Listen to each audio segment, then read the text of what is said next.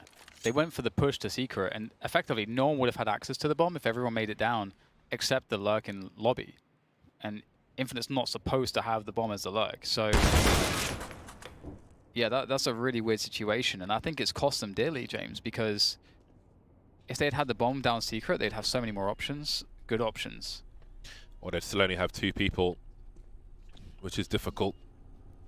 1 versus 3 now for FNS. He's been sharp this tournament. He has been sharp, be it a CZ or otherwise. He's really been delivering the headshots. Sometimes a weaker fragger on a team, but doesn't seem to be the case, at least for this tournament so far. 25 seconds now as he continues to creep towards the B-bomb site. Now, there's got to be a CT here somewhere. The question is where? Behind Decon door? Double doors? Or otherwise? Which is the plant he goes for? Well, he'll take the Decon gamble, and he's made the right play. Now, Vanity hasn't shown just yet. Had a little peek, but couldn't see much of anything. Now, Vanity will see the trajectory, and that will be enough. But props to FNS for planting the bomb because that was really unlikely in that situation. So at least he's done that. Chaos surviving with 3 players is going to help them for sure. Really makes a difference between surviving with 2 and 3, spreading the wealth to allow the other players to buy and so on.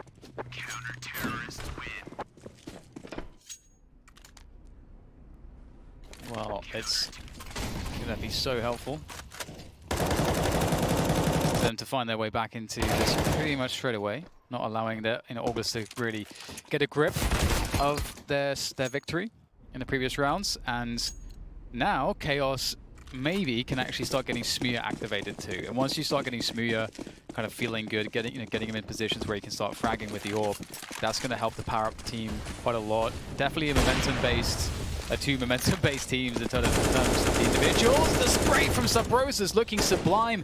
He picks off 1, does damage. Infinite also afforded an opportunity, and now Smuya really is going to have to power up, whether he likes it or not, if he's going to try to save this round for his team. He does have the back of the push that he could push into, as they are mostly going towards Mini. He's holding his ground. He's doing the smart thing here. Smuya takes his time, but now he's all that's left, and they know exactly where he is. There's the flashbang moving up close. There's the jiggle, and there is the frag. Infinite, and the taunting. Yeah, even it before the round continues. is over, they're really trying to put him off his game as much as possible. Yeah, you got to respect it. You have to respect it. Yeah, you have to respect it. It's like, I think, especially in gaming, it's something people might be shy about. But this is what competitive gaming is, or anything competitive. You wanna, if you could put your opponent off your game for the show voting, then why not make them perform worse? It's down to them to have the mental fortitude to overcome it. Absolutely.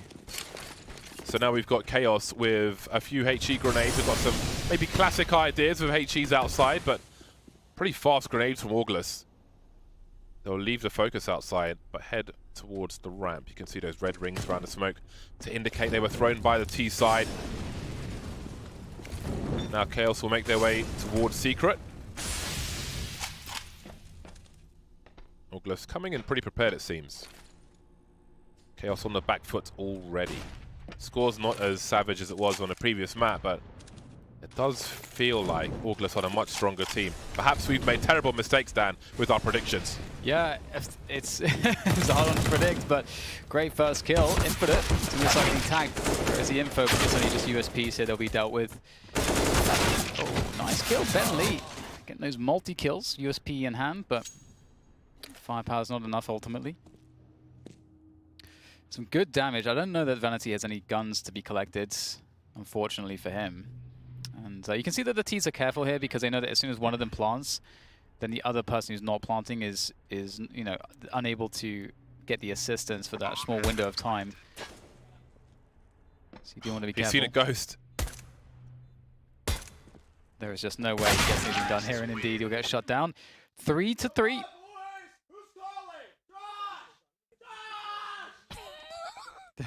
I don't know if you can hear that, but he's shouting, "Come on, boys, who's calling? Josh!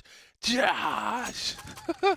Yeah, Needling. there's a mic in there, James. So it's nice. That's why the Smuya is dangerous, man. When he starts going off, you gotta turn that volume down. You gotta get at least 50%. The Smuya button. Yeah, all kinds of needling going on. I love it. Who do you think you are? I am. That's why I left the team.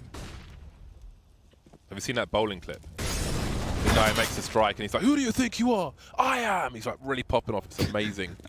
It's on ESPN's Twitter from a week or two ago. Early pick. Smuya is gone. He's got to be frustrated now. So many great performances we've seen from him so far, but 2 for 5 isn't great. Still moving forward with the Silence Them 4 in a sticky position. Can't quite land the frag. Headshot on the bomb carrier won't be enough. But maybe they can capitalize on that later on. Vanity with the auto shotgun. Over towards the ramp. The only man with a HE grenade. Moving away from the ramp. Now it's a 3 versus 3. Just dry peeks all over the shop. Yeah, good shot by Wardell. Wardell has been really feeling it on this team. And they do regroup into lobby, and they got so much space now to work with. Finesse on the AWP because he's so weak. And now they'll creep through Squeaky. There is presence on the rafters. It's a very dangerous angle, but they'll drop down to the vents, and that's going to be heard. Elite knows what's going on, but don't know that they'll be able to stop it. They are really out of position. And look at the post-plant utility. There's a smoke, and there's 6 flashbangs as well, so a lot of flashbangs. Goodbye. But how do you close the distance now? With an automatic shotgun? Well, I think it might be a save. Yeah. There we go. He's finally found another rifle. No kit. defuse kit.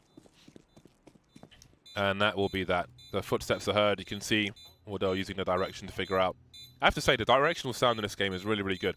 Obviously, when you're on different levels, it's hard to make that happen. But outside of that, general direction, it really is amazing where the game is in terms of sound and so on. So many upgrades. Every now and then I get a question on Twitter, James, when do you think the new Counter-Strike's coming out? Like this, we don't live in that era anymore. You don't get those like annual releases like a Call of Duty where you got dogs, helicopters, and so on. The game is constantly being iterated. Look at it from release to now; it's a completely different game. Oh yeah. I was going to say actually, for a small history lesson, if you're looking at someone like Steel and his history on a map like Nuke and CS:GO, if we go all the way back to when Steel was they had he was part of the best team in North America, that IY Power lineup, which was Steel, Dazed, Skadoodle, AZK, and Swag. That was like 5 years ago. Obviously, right before the IY Power match fixing scandal happened, and obviously everything split up after that. But at that point, Nuke was one of the better maps that they would play, and Nuke was a very different beast back then, though. It was a completely different map. It's changed so much since then. And it's looking like quite the struggle for Chaos so far. They had that good start on the CT side, James, and the problem is, I think for me, is that some of the rounds that they lost, they had the advantage initially. So, and I think one of the things about that is that it's because, as you highlighted, Auglis individually are actually quite overpowering right now. AWP, Krieg, Hope and a Dream. Chaos struggling on their CT side. Wondering if they've been solved by the likes of Auglis. Auglis 1 map away from qualifying for Flashpoint 1.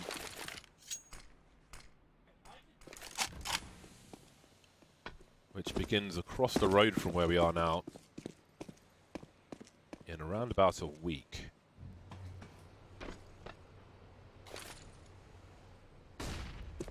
Lining up a wall of smoke outside. Yeah, he's looking at all of the reference points on the floor. And there we go. Now, where is Smuya?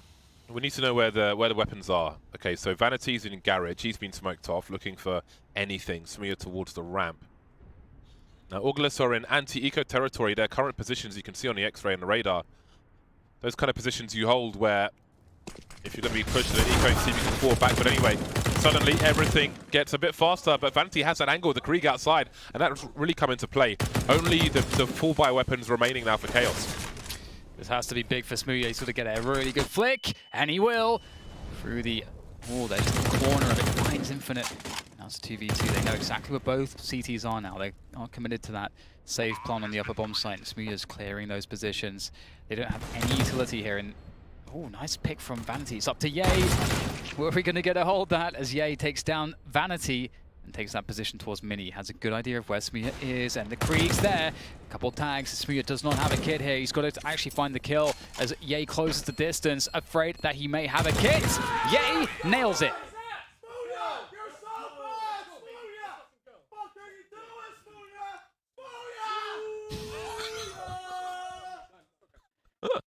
Do you know what? I want to see the other team's camera while they're shouting. Yeah. Next time they went around like that, I want to see the other camera while I'm hearing that shouting. Yeah, get. I want to see. We need to see what the climate is like on the Chaos side. Get like a picture-in-picture. Have like the small picture-in-picture on Auglis. Yeah, And the big one on Chaos. or even just a big one on Chaos, like whatever they can do. I just want to see. I want to see what the climate is like while they're on the receiving end. of all of that. Well, it's full buy time for Chaos. Smee has the AWP again. Man, it feels like August is so far ahead in it, and it's only 2 rounds. But it just doesn't feel like that the way some of these rounds have been going. Vanity opens up the proceedings with a kill on Sub Rosa. Smee now looking towards Squeaky. How deep does he go? Goes CT vent. Quick peek, see if anybody's looking at him. And now August focus on the ramp. Vanity, what an off angle here. They're not expecting this. He's playing for at least a couple kills there. It's a really committed position, but he's hoping that that's element of surprise will pay off. And Cam actually has some pressure from the back from Lobby at the same time. So August, their positions are known, but they're fragging their way out. FNS. It's a great pick there, creating so much space outside. And he is now this unknown quantity for Chaos because he can just be anywhere. He could be pressuring Mini. He could be going up to Heaven. He could be going down Secret. He could be lurking in so many different positions. FNS can create a lot of opportunity here for Chaos as his teammates are holding. Whilst he makes the action, whilst he gets the info, his teammates will hold their positions around ramp, and now they're all together again. And FNS has a lot of information based on where he didn't see CTs. Now we've got Samuya on the B bomb site. The doors are open, and there's 10 seconds for this bomb to get planted. So it's another situation. Take out the planter, win the round. 6 seconds, and there we go. Oh my god, an instant trade, but with that it is too late. Wardell going for the bonus $350 for planting the bomb, but the round is lost. And again, they just played themselves in terms of timing there.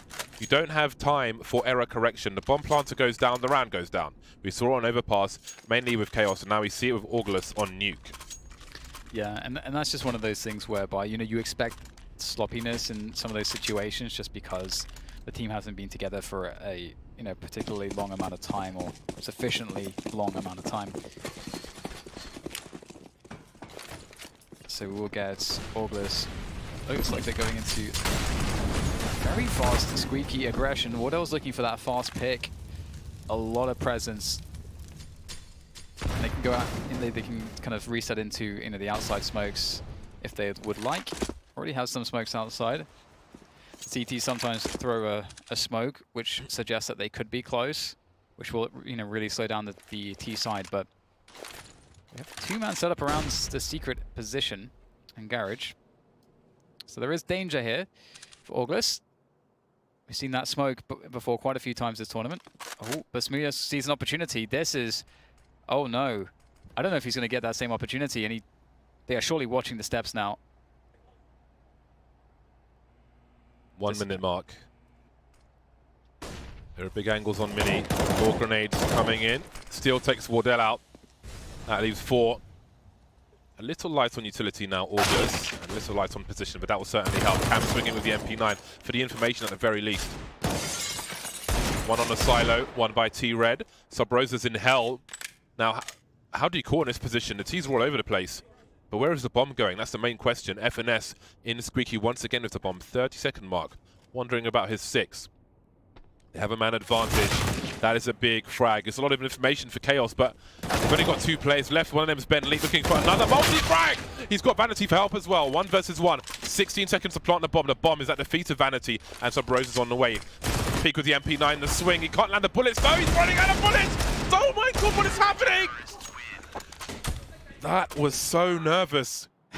That's got to be nerves. The MP9, you could just run and frag of it. Runs out of bullets, misses so many deagle shots. Such desperation. Oh my goodness.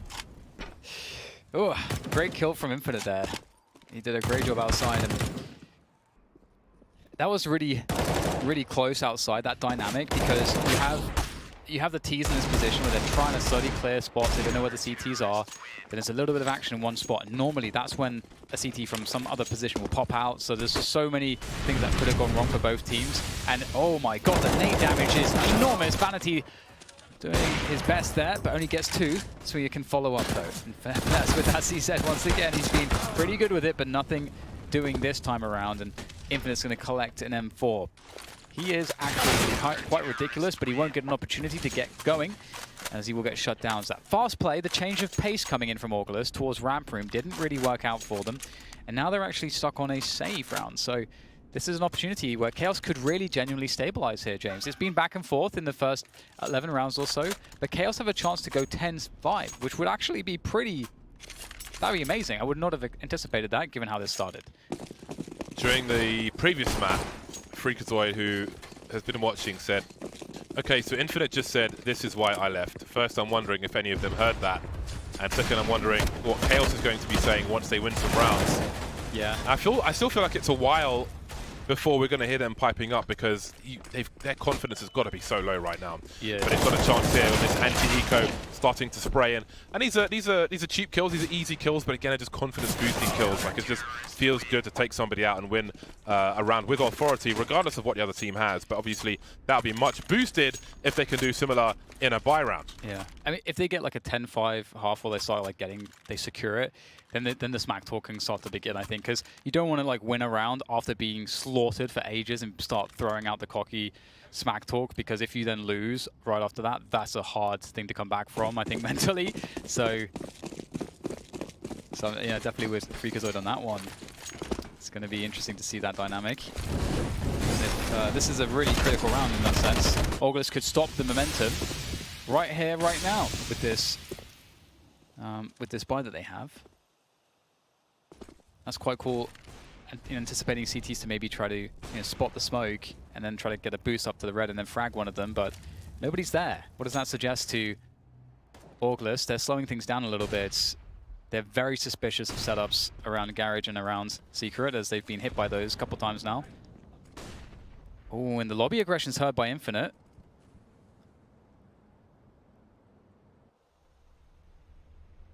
Doing a lot of lurking for this team so far.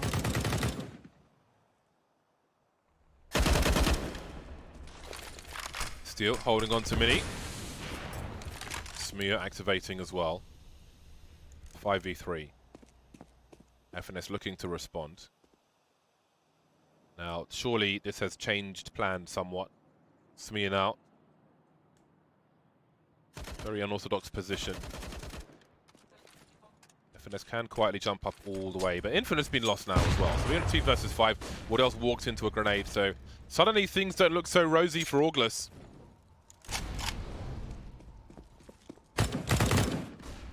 Some damage to be done, perhaps. 20 seconds. Did it actually go for a bomb plant here? FNS. It's a bit awkward for him. Actually, it's Wardell. Yeah, he's falling back. It would be suicide, essentially. And yeah, it's a bad spot now for August. I think it's fair to say. Whoa. Ooh, I think. That's really weird. He heard the running and then pulled out a nade, even though the running is right next to him, so he's holding his gun out. I don't know that he necessarily meant to do that. I don't think he did. Yeah, with some mice, sometimes the mouse wheel can be kind of get stuck between 2 notches, and when you mouse one, it kind of the notch activates. Yeah. On occasion, so you don't see that as much as you used to with the current gen mice, but I mean, it could be that. Maybe it's not. I mean, you would never. Maybe pull it's an just out like. Maybe just gripped his mouse and made a mistake. FNS does weird stuff on servers. That is true. He is the guy who does the weirdest stuff, the derp stuff every now and then. 2 rounds remain. Can Chaos make it to double figures here in the first half of the nuke? It would be a great way to make it to halftime, following the punishment they took on overpass. Indeed. Smear falling back with the orb, the solo player on ramp, and if they break this position, because he's not going to drop down ramp, oh dear, he's caught out. He gets the 1-for-1, but he needs to survive in that position. They don't have anybody to protect the lower site. August will slow things down a little bit, being deliberate in their movement towards that lower bomb site, and Cam's going to shut down Wardell and close the door. That creates a lot of problems here for August.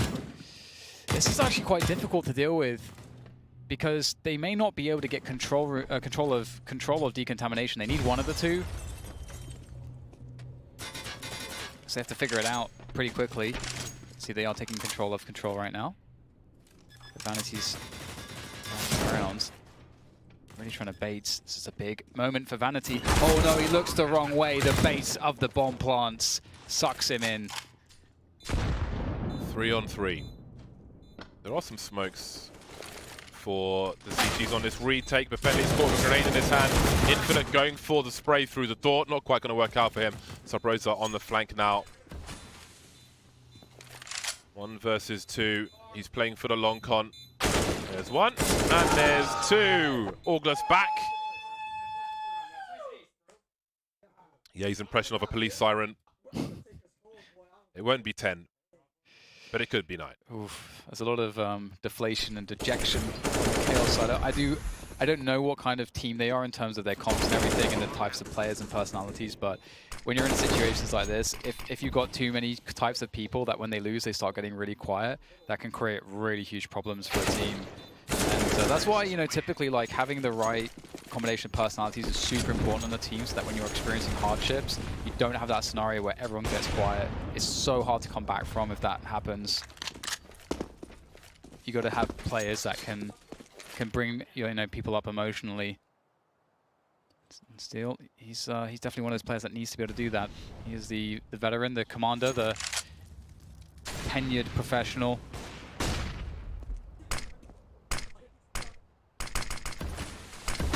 Quick pop flash for Steel. Doesn't find the kill though. That's brutal. From bad to worse, James. Chaos, it looks so good for a 10-5, but now it might be just the 8 for them. Yeah, we'll see how high they can keep their confidence, regardless of the results of this round. I'd like to see a good showing of themselves, no matter who wins. Looking for that third map, Chaos. August have done well with the mental pressure, and again, they're in a situation where they could qualify for Flashpoint 1 with no sponsor and still get the payroll. Smuya on the outside, multiple targets. Got Cam and Vanity left now. Try and hold on to this, but it doesn't look likely. In the vent, ding dong, and there might be another ding once the reload comes in. Going for the knife, in fact. Oh no. Oof. Well, that's one way to make it to halftime, and it seems there will be some mercy, at least audibly. We'll go to a break. When we're back, we'll see if there's anything left in Chaos.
We're back.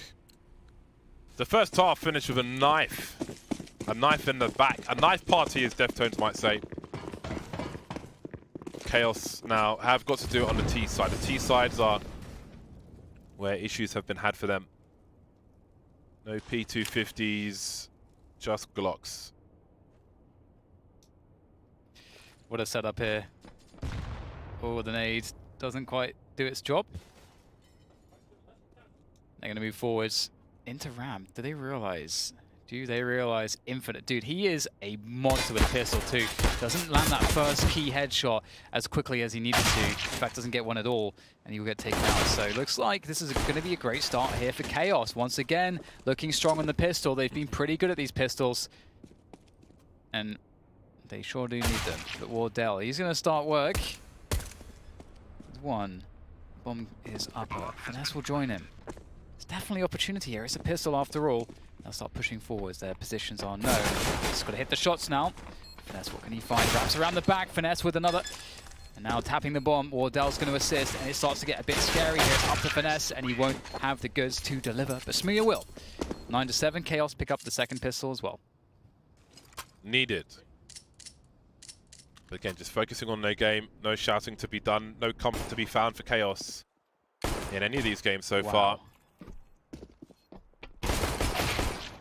Smooya once again with the multi-frags. He's been so important for Chaos from game to game. Everyone we see, he's been a very key factor.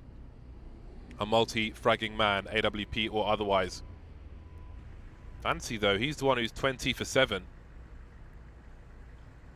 Leading the charge on the server. Wardell's stats may turn around now. He has the luxury of the CT angles, 4 for 10 at present. So I would expect him to rise. And that may be a problem for Chaos. He battered them on overpass for sure. And in the AWP comparison, well, I mean, it was a disaster, the whole map for Chaos, so it would be hard to be shining bright, but Wardell definitely put Chaos in that black hole. 2-round lead now for Chaos. Wardell with the scout, spots a jump peek outside, repositions. Smokes are up, but there's a pretty significant, well, one is just missing. I don't know if there was a Molotov put there. I don't think so. Either way, they'll make it down, but with a lot of information for Auckland. They're up close to the MP9 and the CZ. The reload coming through. Infinite now. Almost with infinite bullets, and it's yet again another disaster in another round 2 for Chaos. Yeah. It's not good. It is not good. And so many guns will be collected too for August if they manage to keep these players alive. And if we look at the options now for Chaos, it's pretty rough. Cam is going to find a jewel outside, a high flash, but the player moving back CT is Wardell. He can just play really defensively. Now he's got an advantage with that scout, effectively. Cam will bypass him, but you can see that the positions are covered for him. Vanity, he's not able to help here. Yeah, and Heaven play wouldn't be easy with Wardell in CT spawn. He'd have angles on that all day, even over that box he was hiding behind. So things have turned for the worse. He's got a cool knife though. Yeah, that's that for, I don't know, somewhere like $4,000 to $6,000 I think those knives are. But yeah, one big smoke missing on the outside. And again, I mean, we can see there's a lot of issues that need to be ironed out for Chaos, which I have no doubt they will iron out long term. I think Steel's been in a tough spot from team to team because of his position, you know, still being banned by Valve's caused some issues where he's had to constantly rebuild, essentially.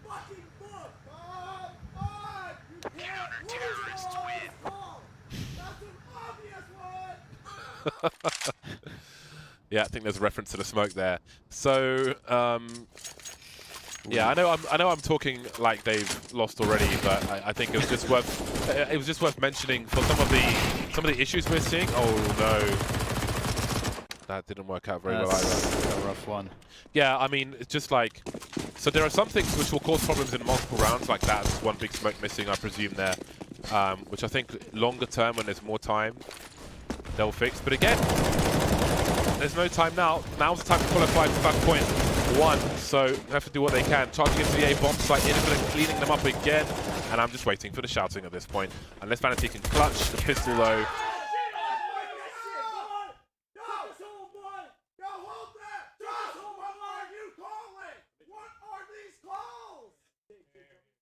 I think the first phrase there, Dan, was "get shit on, boys."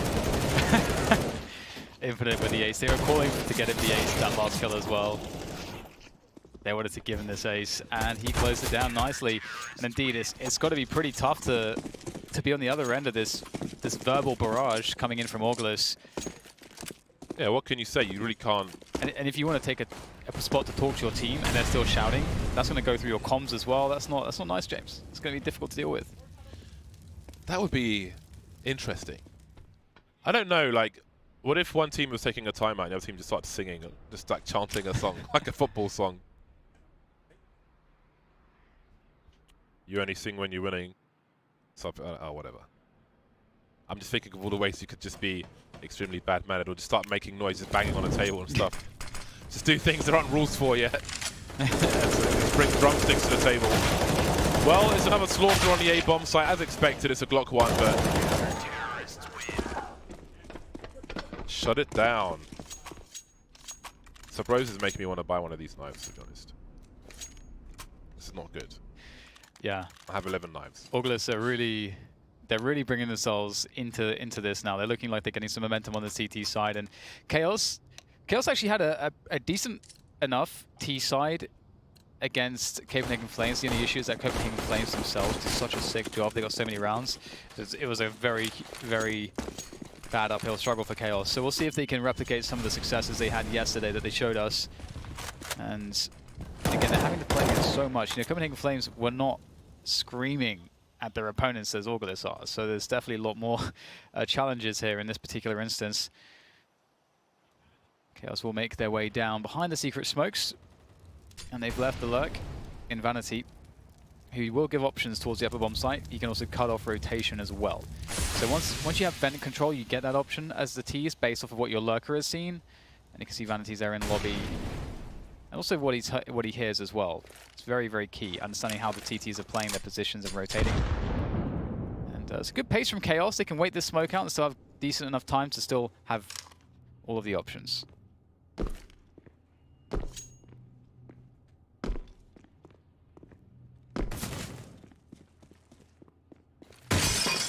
FNS exits control. Got to be careful with his position on the rafters because we've seen spray downs multiple times from above Decon. Yeah, he is here as well. 40 seconds on the clock. Decon soon to be opened. Influence first will get taken out. Wardell repositioning. FNS is lost as well. So maybe this will go the way of Chaos after all. They are all over the B bomb site. Wardell going for damage now. The last man standing. Last man to fall backwards. That's not quite Yoga. And the score is tied once again. 10-10. There's life in the old dog yet. The second round for Chaos. After winning the pistol, they had a rampant disaster, but they've turned things around now, and they have opportunity once more. Yeah, that was a really good round there. I mean, if you consider the fact that they had a rotation through down to the lower side, Augulus were reading the movement very well. Chaos still managed to actually deliver frags there with a seamless coordination through onto the final attack. So that's good news. And I think, you know, there was also danger for Augulus that, again, as I had mentioned, because Vanity is still lurking towards Squeaky and Lobby, that going up the vents is a possibility. That's always a scary dynamic when you're the CTs. You rotate down lower, the Ts have time and control to actually switch things up on you. So it's a difficult balance. And even though they had people in the right places, they couldn't defend. And so that's going to, I think, and I hope for Chaos' sake, give them some confidence moving forwards, because life has been difficult to say the least. Yeah, I think there's a world where they can win here, Chaos. But it won't be easy for sure. I don't think we've really heard a peep from them in this entire series just yet. And maybe it will come at the end of this map. I think it'll be good just to spur the boys on for what's to come if they get that far. Wardell, though, trying to do his best to stop that. 16 HP as he runs out of the flames. Infinite on Ye bomb site. Plan B towards the ramp now for Chaos. Ye is in wait, and there's a perfectly timed smoke to stop all the responses from Chaos. Running out, though, they will trade and take position. Wardell's back. Oh, did he land a shot there? I'm not even sure, but it's a 3v3 after all is said and done. Finesse tries to defend the ramp position, takes down one. He's holding on to this well. He's forced to 1v1. They cannot push the other side whilst that Molotov is up, and he'll get taken out. Good stuff there by Smuir. Important entry frag. There's lots of time. They can reset this if they choose, but they're looking like they want to power through. Infamous, the great position, spraying through the smoke. A very needed smoke here. And this is a very scary position. That was so close. Infinite, he's so close to that one. He just baited the reload to look for a punish through the smoke.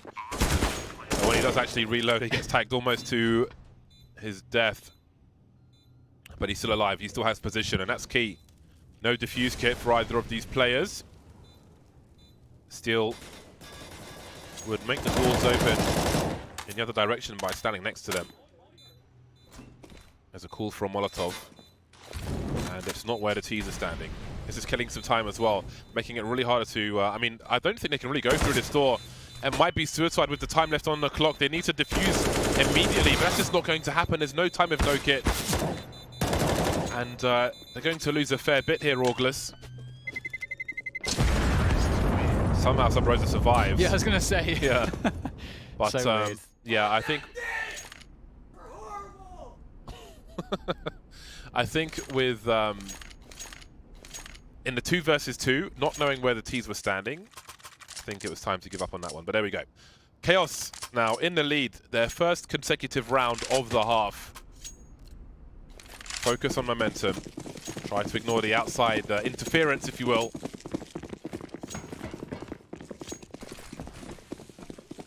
Okay, so another round. August do have that AK that was somehow kept alive. Sabrosa doing kind of the Hollywood's walk away from explosion type thing to keep that AK into this round. It's Denzel Washington impression. Will Smith. It's a classic Will Smith. Now, okay, let's just have to run a clean anti-eco. They got better. They got way more firepower, way more utility. They have armor. Their opponents largely do not. What could go wrong?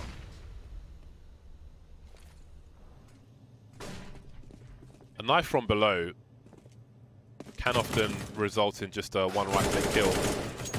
Infinite now going for it. Creeping through the smoke. Fish goes out and gets the ding, but not the dong. Vanity fearing the vent now. Trying to cause bedlam here. Anarchy Auglis, but they don't really have a lot to do it with. Nuke won't afford them so much position. Still with a pre-fire in the vent. The AK is still in play. I'll say that. It no longer is, and no longer is anybody else. The lead is extended to 2 now. Chaos, baby steps, but they are moving towards that 3rd map. And what is there to do in this round? They've got the up back on Wardell Auglis. I'm curious how he's going to play this one out. He's not largely found too much success actually on Nuke so far. Nuke is an awkward map with an AW.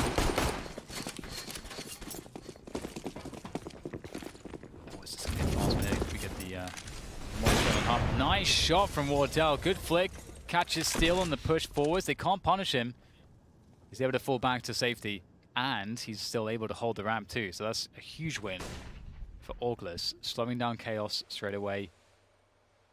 Really what they wanted there was to be able to force a rotation down lower, and not for such a cost. Now they reroute their attack through Squeaky. This is so dangerous. Infinite's in such a strong position, James. But look at Smooth. He gives the sound cues on the outside as well to try and distract. And he, as you can see, Infinite almost gets caught with a smoke grenade in his hand by CT Vent. Smith's taken down in the meantime, but the trades are here on the A-bomb side. 3 versus 3, but Wardell is still creeping. He's been such a menace in this series, and down the vent they go.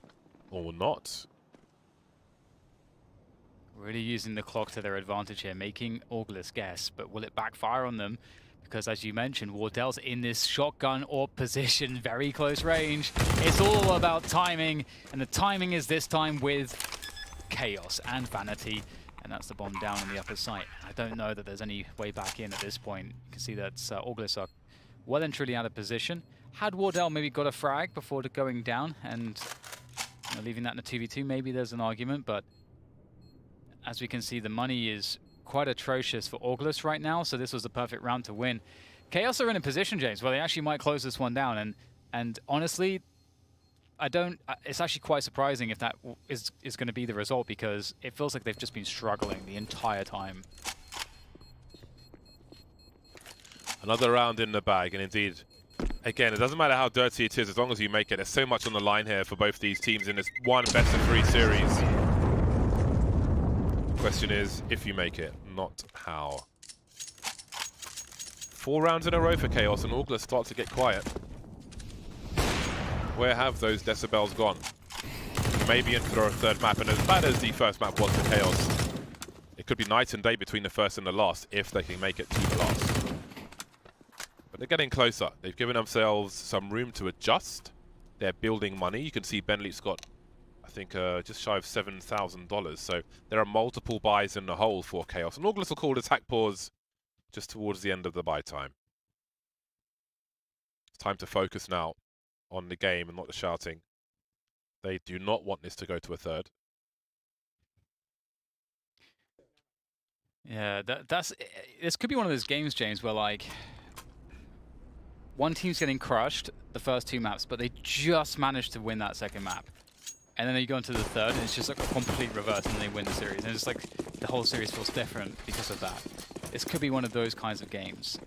Because Chaos, we saw them on Inferno look so sick yesterday. Yeah. So if they can get to Inferno, they're going to feel that confidence. And I'm worried for August at that point. But we'll see if Chaos can complete the comeback here as they go for very fast outside presence. Wardell is on the scout. He's got to back away. I think they would have absolutely heard him going up the ladder. And indeed, there goes an HE, just in case he was hanging out in heaven. But he doesn't. He falls down to the bomb site. And these positions feel really compromising for August because they've lost outside completely, and that gives Chaos so many options to go down secret, to go up heaven, to try to do a mini lobby split. They could just reset into so many different rounds. What do you do if you're August? You've got nothing to do but to just hold. See what the move is. Worth noting as well that Wardell's been running hot for a lot of this series, but one of the players could run out of steam once they make it to the third. It really could be nice to say, so you don't want to have to experience that at all. Yay, the first to fall now. I don't know if you saw 2 players on the kill cam there. But Chaos have got great map control. They've got Hell, they've got Ramp, as we can see. There are no CTs on the B bomb site just yet, or even the lower area. This is very unusual. You can see FNS is halfway there on the stairs in secret, so that's something. As we can see, as the minimap expands, the Ts are the ones who are bunching down. So, August, I mean, I do wonder if they go for a safe situation. They've got 2 flashes, 2 defuse kits, but they'll get close to the site. But how much will they invest in this? There we go. So Broza's lost, and immediately FNS turns around. That's the save call. They're not going to throw good money after bad. They'll look to hold on to what they have, which means Chaos are moving to 14. Yeah, and this was a really great round. They just outpositioned their opponents. They put they put August in this spot where they just couldn't know what was going on, and that's like the money position to put your opponents into in professional anything. You remove information, you remove options, you create this spot where they don't have a good choice, so they have to be forced into making whatever the best of the bad choices is. But even that can be unclear sometimes, and Chaos played out this advantage pretty well. And you gotta respect at this point that Chaos, they're finding success, and the clear dejection and deflation that has absolutely been present at various points in this game and has been spurred on and perhaps accelerated by Augus's relentless verbal abuse from right next to them that's bleeding into their comms. They're holding things together here, and they're making this look like they're about to get a sprint finish through to a victory on map 2. 5 rounds in a row. They need 7, Chaos.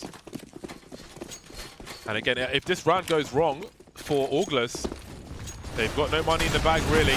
Chaos changed the pace. There's a lot of spray. Steel doesn't make it past the flames, falling to the bullet stow of FNS. Great spray from him. An opening frag. Chaos trying to catch August by surprise. Hasn't worked in round 25, but they still have most of their players alive. No aggression from August in this round, as we saw in so many rounds on Overpass.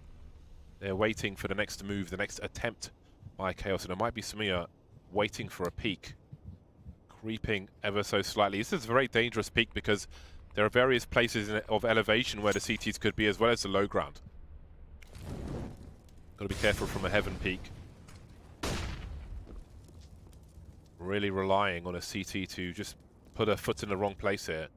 But Sabrosa will stay to the left. He's got Infinite to cover his right, so he won't give them what they want. But look how much they're creeping in, looking for it. There's Infinite. Sabrosa now activating bomb drop on the floor. Sabrosa delivering, and Wardell as well. The smokes are up, and Sabrosa is capitalizing from distraction from the ramp. That leaves Vanity. He'll get taken out from the back. 3 rounds to catch up for August. And again, Chaos have loads of money. 11.5k for Cam. They'll have no issues keeping up the pressure. Yeah, I got to say, Sabrosa's actually had such a good series today. I think that it's fair to say, he wasn't quite as good as this. I think in some of their previous matches so far, this might be his best performance, and no better time to have it. And that's a great hold. He was everything there and anchoring that position and Still a lot of money on Chaos to get the full buy-in, so they're going to be comfortable in that sense. They've got another chance here to try to get to 15. Oh, aggression outside. Wardell is ready to receive, and he's going to deal with steal. Cam will try to cover the sound of him dropping by shooting off a couple shots. FNS is staring at the tiny gap there. Oh, that grenade is making him curious. He has the shadow advantage as well if that team moves around the corner. Very dangerous waters in that respect. Minute 17. Chaos now. Have they run out of steam at a critical time? Second 5 versus 4 in a row for August at the very least. Oh no. The bomb hit the floor. You don't want the bomb to hit the floor because that is huge, huge information for August. You can drop a pistol and it makes the same sound, but it's so rare. You see that in Pro CS. Sabrosa loses the duel. And the numbers are tied. 49 seconds on the clock. FNS doing what he can. Stuck in mini for ages. Infinite moves into A with Wardell on the high ground. And what do they do here, Chaos? Because they got 40 seconds to make a call. Well, they need to make a call right now because it's only 40 seconds, I should say. And you see Infinite's getting curious, trying to get the information lobby. They don't want to be surprised. Wardell will get some information outside as well. So down the vent they'll go, and that will completely deposition the CTs. Are going to beat the rotation. Smooya can't make it down though, and he hit the bomb. Oh no, this is a disaster for Chaos. Cam's going to come up the back though. He may have the element of surprise. He could still maybe save this one. He creates a distraction, but no. Wardell turns around at the key moment. Now Ben Lee comes up to the ladder. Surely there's nothing he can do here, and indeed, he's going to get taken down, James. And that could have been so good, but it was actually so horrendous. Yeah, they were just focused. I think they've spent a lot of time around Squeaky despite losing the first play of the last 2 rounds now. Went for that fast pace, didn't work. That one was a little slower. But eventually had the same results. Now, what is the next step here for Chaos? Their lead is becoming nervously smaller. Their loss bonus will rise as they sink all that money they built up. So they've got that going for them. But they need to find a way to turn things around and secure that game point at the very least. It'll be a sigh of relief for a brief time. August are getting their Qualifier on and solving the puzzle towards the late game. Yay taken out. Now the 5 versus 4 is in favor of Chaos. The creep in the smoke, the trade. And Chaos, they've got a great opportunity here. Sabrosa though, pretty quick on this flank. Towards control now, trying to see if he can get any punishes, but the smokes will cause problems. And there's a flank on the flank as Steel comes into the back. He could finish this round off here as he sets his sights on that flank, moves forward. So that Krieg in hand, he's so well set up, but maybe Ben Lee's going to take the frags away from him. The trade comes through from Infinite, and now it's up to Steel. He's been spotted, but catches Infinite on the reload, and Steel, he's going to make it work. 15 rounds they got there, James, but they need one more still. Yeah, that was getting really nervous because Steel obviously heard that rotation from Secret earlier on. They knew there was a player coming in one of those areas, be it Decon or Double Doors, but they still managed to take out, I think, 2 players around Control, even though they knew he was coming, because Steel was trying to keep his flank a secret. So that one was getting real nervous for Chaos, but they've made it to game point. They need that 3rd map. Going to place in Flashpoint 1 on the line here in a Pinnacle Open Finals. Flashpoint is across the road, but they can't make those steps just yet. Some great shots there from Smooya to get them through those nasty choke points. And Vanity, look at him go. He's 1 frag from the 30 bomb. He's 29 for 14, and he did not have a good first map. He is leading the way on the server in terms of fragging. And that's really good to see that, you know, somebody on the team is able to kind of lift maybe the other players who aren't performing quite as well in this particular map. One more, but here is a buy. Wardell's on an AWP, James. That's dangerous for sure. Yeah, again, still running pretty hot. There we go. Target seen, target acquired. 1 shot fired. That's Vanity too. Yeah, another early 5 versus 4. These have gone the way of Wargulus in this late stage pretty well. Wardell's been taken out though. Yay, how many can he get? He's got little room to move, but he'll get 2. He gets way more than he could have. He was 1 versus 3, he got 2 kills. That's fantastic. Post plant, very fast plant. 2 players coming from the ramp. Chaos have it all to do. Yeah, they got Smooya and Cam left. They got some nades. The AWP is on Smooya. Got to make some really smart decisions here under pressure. Cam is going to get isolated, wins the first 1v1. There's the trade attempt, and it will be successful. Smooya is up to him now. The Brits flew out to boot camp with Chaos not too long ago. They've not been together for too long. He's had an instrumental impact.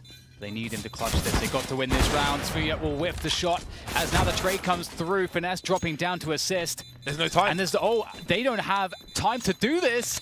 And Smooya did enough. His mere presence, James, was enough. And Chaos get it over the line, 16-12. And you know what? We didn't get a Dolphin Screech. We didn't get the smack talk. But what we did get was we got resilience, we got focus. They stayed in it. And as we move into Inferno, Chaos, they've got to be feeling like they've got the edge. That is finally a huge sigh of relief. All is even once again. That was such a scrappy journey from the beginning of the first map to the end of the second for Chaos to stay alive. They looked like they got beaten down and they were unconscious, but they found a way to get back up once again. A really, really hard fight for Chaos. If they're able to get through this and win that third map, they're going to feel like absolute champions. But we don't know the case just yet.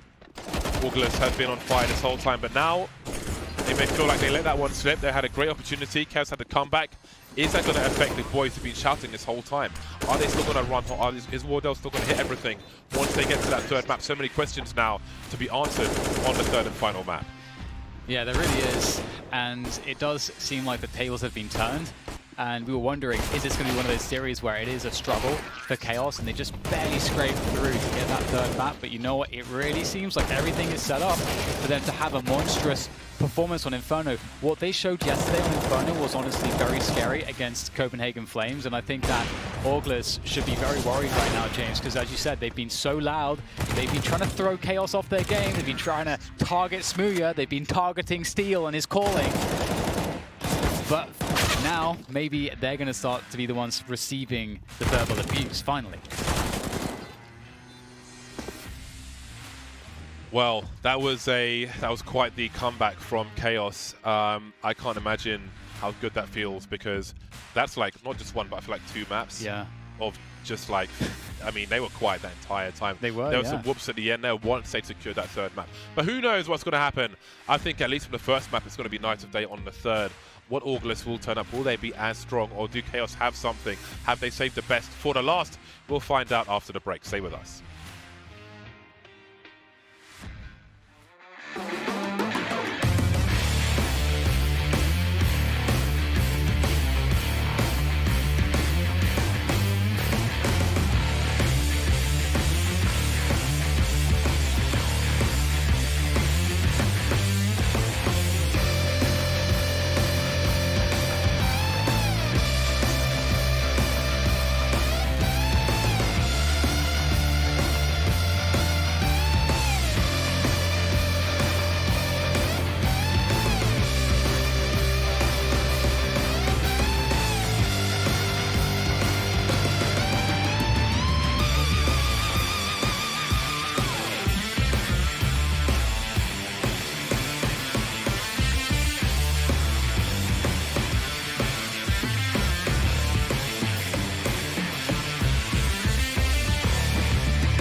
It is. Do you know what? I thought my mic was on. Okay, I know what I've done. I know what I've done. I'm playing with a Switch, and I turned my own voice down, so I thought my microphone was off, but it's on. Anyway, we're back, and it's time for the final map. Chaos, the pick of all the talent here at the Pinnacle Open Finals. They have done this in maybe one of the more difficult ways possible, for sure, especially the way the first map have gone. They've been shouted at for the entire series, but here they are. They've brought it to a third map. Now, do you still... I mean, obviously, before we saw how things were going on the server, we all picked Chaos. Is your pick still Chaos? I think it's a really strong bet now. I think because we saw how well they can play Inferno, it's by far been the most comfortable map they've had the entire tournament. So, and having that kind of the up of, as you said, having a really, really difficult game where they were just being shouted at constantly, that kind of works against Auglis a little bit because now Auglis have to be a bit quiet.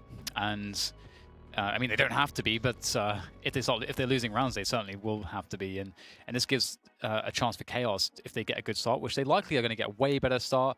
And the other thing about this as well is that we saw Chaos having problems winning anti-eco rounds, anti-force buy rounds. Inferno, they actually showed really good anti-force buys and so on their T side. So I would expect if Chaos do get a good start, and they've won most pistols, let's not forget, that they'll actually be able to convert those advantages. And then we might start seeing Smoothie getting a bit loud. Got loads of classic knives. Karambits. Oh, which way is it going to go? Infinite will win it for his team. That's an important... I think many knife rounds are important, especially in the third map, the deciding map. You want to start on the side, you want to start on. I think classic ninjas in pajamas would often start on the worst side of Inferno if it was like the first map of a best of three to kind of... You know, there's warm-up and then there's starting the match. And they would like to start the match on the worst side, so their performance would rise through the map and they'd play better once they get to the more important side, which will be the CT side. We've got all the gold bits on the go. Purple gloves, but now it's time for the pistols. And Ye will play it like it's a knife round, going straight down to the bench position with plenty of teammates in tow, but Steel's the first one to get a kill. And he can just entertain here as they'll fear the flank if they are to push up Banana. And he may have done his job. They're pushing into the B bomb site now. They've taken hold of that. No post-plant grenades, but they have position. Yeah, they got the bomb down. That's actually already a huge win, and they have the advantage post-plant here. So in come the CTs, trying to vie for control of construction, but it will go to Chaos for the time being. Cam's still holding on to this position. They need to win this position to be able to attack the site properly, and eventually they will finally win that and close the distance. Great shot from Sabrosa, now down to Vanity again. He's been so good. They know where he is, but now he might just want to entertain, delay, don't give up a headshot. Oh, try to milk that timer, but no, he will be the one that gets milked.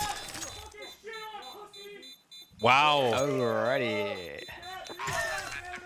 Okay. We've got toilet humor, anatomy. We have anatomy. Talking about anatomy, James. I was going to say, like, Smuya getting taken out in a pistol was a pretty big frag because he's got a lot of multi-frags in the pistols. Vanity trying to keep an eye on things, but one eye was enough for Infinite to land the headshot. You can see how he went deeper to see more of the jiggle peak as well. So a nice adjustment from him. I'm really surprised that he committed that much instead of just trying to milk the time on the bomb there. It's funny because Infinite obviously is notorious for being toxic to his teammates, but now he gets to just be toxic to his opponent instead. Must be having a whale of a time. Oh, Vanity's going to walk into this setup. Very strong, especially if you don't expect it. Wow, they are just not wasting any time, just getting the taunts in once again. Vanity's down. I wonder who will step up this half for Chaos. I actually think it'll be Smuya. I think we're going to see Smuya having his time now. On the T side of Inferno? Just in general on Inferno on this map, I think he's going to be the most important player. That's kind of my prediction. We'll see obviously how it turns out, but last map it was Vanity. And we'll have Steel with Banana control. So they have all the map control. They've got top mid, they've got Banana. One of the reasons why Auglis are allowing this as having 5 players and having the advantage on weaponry and so on is because they have so many advantages. They don't need as much information. They can sit on the bomb sites, which is less risk for them and it's mitigated by the arsenal that they're carrying. Round 2 AWP. Feels good, man. It does. Especially if you're Wardell. There we go. Oh, the flashbang's pretty good here, but it looks like he's still going to get the better of it. Nice shot from Ben Links, but it is a small consolation.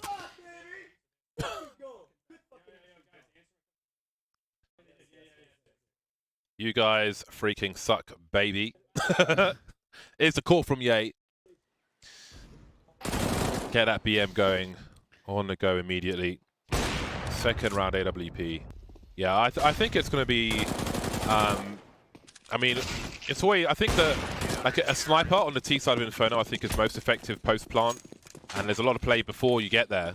So I'm curious to see how effective Smee could be once they're able to get a full buy-in. For now, there'll be some Galils on a MAC-10 for the likes of Chaos. A lot of defense on Banana. A lot to avoid. Plenty of time to go for a retake. Can get that stairs flashbang into Banana later on once those smokes have gone. The tree and other close positions will be of a concern though, should they do that. But you kind of need to do that just so you have the threat of going towards B to keep the CT team spread. In fact, the third player is making its way over towards the B bomb site now, FNS. Maybe just to drop a smoke for his teammates and then go back. Yeah, really tentative from Augulus. No control on the map whatsoever. Gambling towards B. They don't have the information to know anything right now. So having a third player towards B is a gamble. And they have no intention of getting information. So right now, Chaos can really pull Augulus all over the place. This is a super strong angle, and there's no chance you'd ever expect the AWP to be there. That's just unfortunate for Vanity, helpless. And they're going to go for the B split, it seems. The wrap to B. That's actually going to be really interesting with that third player on that B bomb site. This could actually work out for Augulus. We'll have to see first engagements, and Sabrosa is going to win that one, and FNS is spotting for this, but he's only got an MP9. He can't really fight with that MP9 all that well. He swings for it, but he gets annihilated, and that B bomb site is completely clear, and the gamble has not paid off for Augulus, James. That was great awareness from Steel. He just died on a sword there because the CTs know they don't have control of Arch. They know what's possible. You can see them looking for it. Steel tries to run distraction, charging through the smoke, allows his teammates to get the information to capitalize on as well. Still scary though when you've got one player, one CT tree, and one coming out of ruins or construction, whichever you prefer, into an essential crossfire. That was a big issue to deal with, but they handled it swimmingly, Chaos, and they get their first round on the board. The AWP still in the hands of Wardell though, as we have seen. That is important. Watching him grow as a player is pretty fun. He's still very, very young, but very explosive. Definitely a battle sniper. Yep. You know, I have to say though, it does worry me to see this round out of Augulus. It's okay if they're running around like this because they're thinking, okay, we're low on utility, we want to see how Chaos reacts, but Chaos have shown already that they know what to do when they get map control on this particular map. And if Augulus want to play gamble CT side, I really fear for them because I think Chaos will be able to exploit that really, really well. That's not a style of CT side that works at the elite level, and it's not a style that you should aspire to have. But if you're in a pinch and you didn't prepare this map very much, I suppose it could work. Wardell makes his way towards B. It's always nice if you can keep the AWP location a surprise. Augulus buy around the weapons they saved. Pop flash over the half wall. Always makes me think of the half man from Game of Thrones. Well, look at this, James. There's no... Chaos are not defaulting. They're not taking apps control. They've got 4 on Banana. Augulus are playing for an anti-default. They're playing for the... We want to win the round when you take top mid, which is usually going to happen after Banana goes. But Chaos might just run into Banana right now. I'm not 100% sure, given that they are only just now taking apps. Yeah, 3 players on lane for Augulus, and they're holding steadfast with FNS at the close long wall. Bentley creeping, trying to identify what the setup may be. What else has to go back to an extremely defensive position. FNS is rotating with all of a UMP and no grenades. Ideally, you want somebody who has a flashbang to be on the way from long, but that is certainly not the case. He'll try to run distraction. Woodell gets traded immediately, and this is surely a save unless FNS has a round of his life. Yeah, this is not a workable position, and they may just go for the save. They haven't moved a muscle from lane, and again, this is really interesting because So, August, they're basically expecting Chaos to run a default this round, and around the 1 minute mark is when you're going to usually expect that T side after getting banana control to get that top mid control, and then once they have top mid control, they can just hit either site and they get those options, and that's what most teams aspire to get every round. But Chaos opened with just we're just going to sit on banana for a while. We're going to get a guy to get information towards apps, and then we're just going to hit B. And August had no info, although they had top mid info the whole time. They gambled on having, on the fact that Chaos would still go top mid. I think there was enough information there for them to have rotated more players, but right now Chaos are playing the better side, better half. I'm curious if that's going to continue. They're just out-positioning August so far. But the score is still 2 for 2. Plenty of time for both sides to absorb information and adapt and adjust. Yeah, he makes his way with a clean fade. Not as clean as refreshing fade, though. If you know what I mean. Smiya now has the AWP taken from the CTs in the round prior. So we'll see what he's able to do on the T side. Not quite sure if anybody's under porch. There are some Molotov angles to deal with that. Double peek in apartments. And the initial map control is being taken. Still keeping the CTs on us over towards Banana. Yeah. Showing some presence there. So it's a guessing game. FNS in CT spawn, still with that UMP, just wondering where to go. There's only 2 flashes here for August as well, so if someone gets picked off in the wrong position, it may become very difficult very quickly again. Yeah, this is another weird round from August, but we'll go into that in a moment. The push comes through. Good kill from Steel, opening up against Ye. That's probably one of the more difficult positions. He didn't get nothing off of his swing, and now the cleanup crew just cleansing the bomb site of any defenders. And there's nothing left, and it's just save territory straight away. And so this round was weird because August got the deep banana smoke, and as you rightly pointed out, James, Steel did the correct thing. A lot of teams don't understand to know to do this, but when the CTs smoke deep banana, usually they want to go for that 1-4 setup where you leave like an AWP or just even a rifle who has a smoke spotting around half wall, who can, if the Ts come back later to recontrol or retake the banana position so that you're more in the dark as the CT side and they could go anywhere.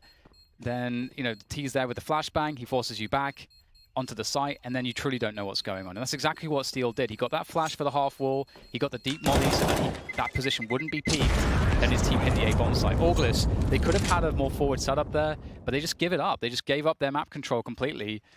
And so once again, they were in the dark, and Chaos hit them with a really good execution into the site. They can't continue to play without information like this. Damn, yeah, he got popped in that graveyard position. Yeah, awkward situation for them. Very light on utility late game. Seems they'll now keep the money together and just play with what they had from the previous rounds. The Deagle picked up by Ye. Wardell, though, is prioritizing the AWP, so he'll buy nothing whatsoever. Last thing you want to do is handicap your sniper from buying a sniper, or buying the sniper, so to say. So to speak. Still very smartly going through the smoke. He's got the right tool for the job. FNS now considering his options. Oh dear. Oh my god, like ships in the night. Oh, now Steel has the information, and from the back FNS gets taken out. Great position, and they can go through that smoke at this point, I do believe. Molotov towards the coffins, and at this point they only need to worry about dark spot. And once again, it might be another save from August because the rifles are towards the A-bomb site. Fantasy holding the rotation. And there isn't really much for August to do at this juncture. Yeah, there's no position. Okay, so this is really cool because Chaos are playing a really good T side. I love the pace from Steel at the Mac 10. This is a really important detail. I think you mentioned this yesterday, James. Sometimes teams will, in the rounds like this, they'll just fully buy instead of, because they have the option, they have enough money to do so, as opposed to having one guy with a Mac 10. And that Mac 10 guy is like so awesome because when you're in a round like this and the players don't have helmets and so on, the Mac 10 can jump through smokes. You can take risks where you're giving up less if you die, and if you die, you're probably getting information that's critical to your team because maybe you found a stack. Maybe that's the reason you died. So then your team can still act favorably off of that play anyway. And so Steel gets that fast timing up Banana, and he has everything at that point to be able to make the play to win the round. And so... Oh, he span around so quickly he completely missed Yay in the pit. That's rough. But yeah, so my main thing here is August need to know how to control Banana, James, and take it away early. We'll see if they can start taking more Banana control with the utility. That's amazing. Okay, this time August indeed have all the tools they want. Wardell's back on the sniper. Again, still focusing on how effective Smee can be on the T side of Inferno. 4 Banana. That's one way to try to control Banana. Got all the nades there. And back they go. Across the clay floor. Grenades towards long. So Chaos are being pretty successful at taking top of mid. Once again, there is a challenge here for the Banana position, and this is the tree area I was mentioning. Even if you use a flash to blind somebody who's holding top Banana, you still have the close corners to think about. Wardell with the AWP, seen on short repositions. He's got a teammate on balcony who can look towards short as well if needed, or lane as they say in America. 2-round lead now for Chaos. The elevation is good because obviously in the pit there is the bike. If you stand on the bike, you can crouch and then stand to look over the wall rather than look in the hole. Smear's elevation has yielded no results just yet. Steel's been taken out now. On B, Sub-Rosa has fallen deep onto the B bomb site and there's 4 on A for the CT still. There's the opening kill as far as Chaos are concerned, but how long will they survive? Not very long at all. Yeah, really good round from August. Yeah, you raised a really good point about how August played the Banana control. They actually took Banana this time, and they took it with 2 players. And Cam's play, trying to Molotov and flash like Steel did, is just so telegraphed, like, hey, we're just trying to show presence here, but we're not actually intending to push this. And so August were a step ahead in terms of the information game from there onwards. Really well played.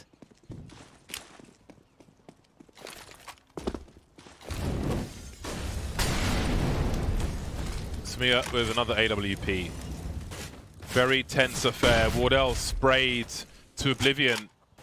Now, August did start with 2 AWPs. They took Smear's one from the previous round. They still have 1 left. Yeah, will allow some to jump out of the balcony. No kills just yet. Finally gets one, but the trade is there. FNS in trouble on the site, and the site's been lost. August without position. Sub-Rosa has an AWP. That could be very key for a round to come. There's a Vino plant under the V of the Vino for the pit. Which means if a CT was to defuse, they'll have to face the wall, which makes it a lot harder to defend. A lot better for the Ts. I actually think that Chaos Steel made this call to go really fast A because he was expecting August to start 3 on Banana, because I think that because of the nades that were thrown, I think he realized that like the compensation, like the change of strategy was to go much harder on Banana control, which has been happening for August. And there is a timing at the beginning of the rounds where if you attack the A site, you can get a 5v2 if you know they're in that transition point where they start the round with 3 on Banana, then that one guy has to run back to A. But you can hit the A bomb site if you just go straight for it in that and where that guy is still not rotated fully yet. So they really had a great pace there. It was a smart call. Really works out nicely. Timing attack, if you will. And obviously that helps. That really does. That was a big frag on the bomb site. Chaos in the lead now, 5-3. AWP continues for Wardell. And if they didn't see, I mean, they probably saw on the kill feed that 2 were picked up in the first place at the end of the round 2 rounds ago. So I don't think it'll be a surprise. I don't think there'll be... whoops. Well, that's that's a miscommunication. I like the 3-man plays around lane because, again, if the team does default, they'll often smoke arch and then the player comes out boiler and so on, and you can really fight for the round with that top mid control if that happens. But look at the contact. They're contacting into B. This is really tough to deal with. August had no idea this was going to be coming, and Infinite has to deliver, but he can only get one. And the round's over, I think, because there's 3 players left to smoke everything off. How much does August want to commit here? Well, they've got 3 incendiaries. Oh, that is true. Yeah, so there is something that could be done here.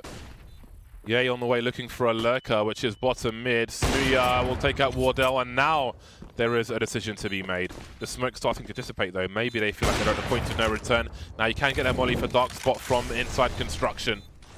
They've got smoke for Banana as well. There goes the smoke. There's a flash from Smuya, just buying some more time. Both kits on the CTs, but now things are starting to really run low. 2 super fast frags, though. That smoke is up as well. And Ye's got the angle. They might just get this 2 seconds to go. Vanity, what's his play? Goes through the transfer. Can't quite get there. What a gorgeous retake from August. Yeah, that was pretty sweaty. I think that's the adjective the kids use these days, James. That was a rough one. And it looks so good in that 3v3. But as you said, the incendiaries are such that's what gets you those, because if you don't have something to force the T's out of those defensive positions, they can just kill time all day and there's no way in. And that's such a needed round too, because that does bring the money down quite a lot for the T side. But they are still in those full buys. And I think they've been calling great T-side CS right now in Inferno. We'll see if that continues. Look at the 3-man approach on Banana right now. August only have 2 players, 2 defenders on A. And Chaos are working on 3 players walking for a balcony pop. There's no one to defend. There's only this one man, Ye, who's here, and his teammates smoked off. But Ye, he's not been spotted just yet. No one's actually checked for this. There's the trade. Wardell can't play through the smoke, and Finesse will join him to at least hold on to Arch. But great call again from Chaos. FNS with 5 HP will take the AWP. Considering Wardell's prowess with it, I think I'd rather have him on it in this situation, but let's see how it plays out. Still just taking gambles there. So many CTs alive, and that just becomes worse now. Vanity and Cam. Cam's got a smoke, but there might not be time to really risk pulling one out with so many CTs alive, starting to advance. They're lining up for him. 3 frags in 1 second, and Infinite's alone now. He has no idea where Vanity is. There's so many smokes up. Got to find him on the site, stepping, creeping, picking up a new weapon of more bullets. But where on earth is Vanity? He's just standing on the site. Could be anywhere, though. Infinite has a kit, but can he find Vanity? He's just sitting there. Oh, my God. What a turnaround. After Steel went down, it looks really, really bad. And now we've got Steel starting to pipe up, finally. He's in his element right now, James. Honestly, like, the way he's calling is so cool because he's going fully for mind games, because there's some teams will prioritize playing lots of defaults, and maybe they're going to make some mind game reads here or there. But what he's doing right now is he's really reading the flow of the game, and he's just making really good calls in terms of the timings. And he's not defaulting with his team that much anymore. So it's just really interesting to see. They may slow things down now. You can see that Cam has been present on Banana, and they haven't been too present early on Banana. They've let the CTs have it the last few rounds. They're going for the take of the top Banana, and Infinite's in trouble. The utility's working well for Chaos. Great response from Wardell, but they have lost some position and a player. Things looking difficult now for August on their CT side. Chaos have finally found themselves some comfort.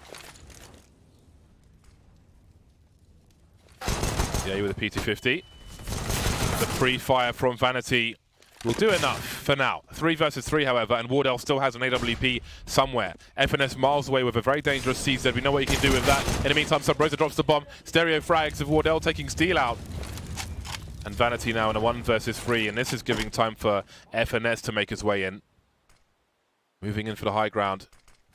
FNS and Wardell remain. Wardell with 7 HP. Plenty of time for Vanity, though. Surely not.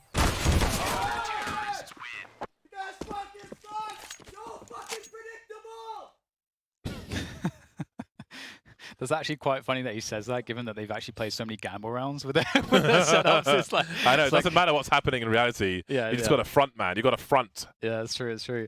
So they're actually doing a really good job in like clutching out some of these situations. Really nice from Subrosa on the site with that P250 that just killed everything dead. Cool to see the safe moto smoke from Pit though, like that, to try to go for the clutch. Yeah, that's one to learn for sure. Yeah. I think that was supposed to land behind the sandbag. The effect is the same. What about the effect of Sub Rosa on Banana, almost finding a third. Pistols and a Mach 10 for Chaos. Very back and forth affair now, it feels, with the score so tight. A Mach 10 and 2 Deagles for Chaos. A question of damage, perhaps. Oculus don't really have the money to replenish too many losses here, so there is definitely something to be done by Chaos while not winning the round for the future rounds. Oculus definitely made a really good call here on their early CT setup. They went for 3B and 2 on A. They know the money is looking like this for Chaos, so they play the numbers game. It's way more likely that a team's going to try to run those pistols up Banana for a fast timing than they would try to run at A. So play the numbers game at 3 on B. Worked out nicely. Walking through a smoke when Ye's standing right there with a Krieg. Not the best prospects for you. The funny thing is, in every other round where they've gone balcony, Ye's been right at the back of the balcony with no angle on the door, just allowing them to file out, basically. So he's kind of baited them into playing against his earlier play, but he's ahead of the game, as we can see. So now I'm curious what will happen, because will there be sort of a reinvention of Chaos's T side? Obviously, there's not too many rounds left at this point. There's only 3 more rounds to go in this half, and Chaos, they could start just going for more regular defaults. We've seen a lot more contestation of Banana control for the CTs, so they could try to play the slow default where you let the CTs take Banana, you work on top mid control, then you get Banana later on. There's all sorts of responses that they can go for, but I'm really curious because obviously Steel's got his finger on the pulse of the match right now, so let's see what he calls in this situation. And August, meanwhile, again, similarly for them too, they have to think, okay, what are we going to be up against here? What are we afraid of? We're actually going to get a full save here for Chaos. Their money was broken so hard. That's when you trade round for round, that really does kill your loss bonus. And we get an aggressive setup here against Nico. These often work out quite well. 1 kill for Chaos. Can they get anything else out of this? They get a 2nd kill. That's actually pretty good. That's perhaps as good as you can expect. Well, there might be one more in there. Almost. Wardell. It's an eco, man. Come on. Very, very aware with the pistol. Wardell's awareness is pretty awesome. For sure. Yeah. His armor down to 47 now. I want to say that 40 is the most you can lose in 1 round. I'm 80% sure that's true. Right. Yeah, I always forget like the percentage of distribution. I guess it depends what weapon you're being shot with as well. Yeah. So, yeah, it's hard to know. Bomb explosions and so on. Wardell eats the flash at the beginning. Sub Rosa almost catches a very blind player on T-Ramp.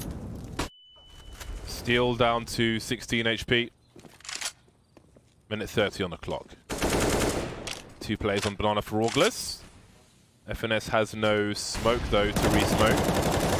So how will they approach Banana once that smoke has gone? Will they continue to be aggressive?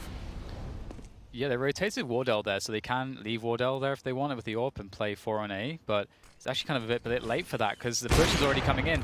Oh, sorry, I misread the minimap there. Wardell is actually owning them there towards that porch position, but there's still more players to go, and oh, this is not good for Chaos. They didn't really win any position with that exchange, so it's kind of back to square one, and even worse than that, because obviously now they're down a man, and they have to make some really big calls here because there's only 50 seconds to go, and they gave up control of Banana. But you can see the situation so desperate right now that they have to just gamble that hopefully the CTs abandon Banana and they didn't leave anyone in this position deep. And given that the CTs smoked deep, they could actually be anywhere on Banana. But we can obviously see here that August are playing it really passive towards that B-bomb site. 2 players there, 2 players on A, and so there might be a fighting chance here for Chaos. Chaos moving into a crossfire. Flash didn't do enough to beat Frank. Bombs dropped. FNS is playing for the long con. He's playing for the time. He's playing for the W. Dances around the player, checking the site, but Vanity will catch him. Very good awareness from Chaos. Not running into the bomb site with the bomb in their hands. And now both CTs come from Banana. No nades left for Chaos, which makes things simpler. Just focus on the shooting. Spots one. Don't think he saw the other one just yet. It seems they may play for the beeps. Infinite and Ye creeping. They've both got kits. They could smoke a choke point. They'll smoke the bomb instead. There's some spray from Ye. He's got a great angle, but someone's got to get on the bomb, and Ben Leet is right there. Focusing on Ye, but the bomb diffuser is right there.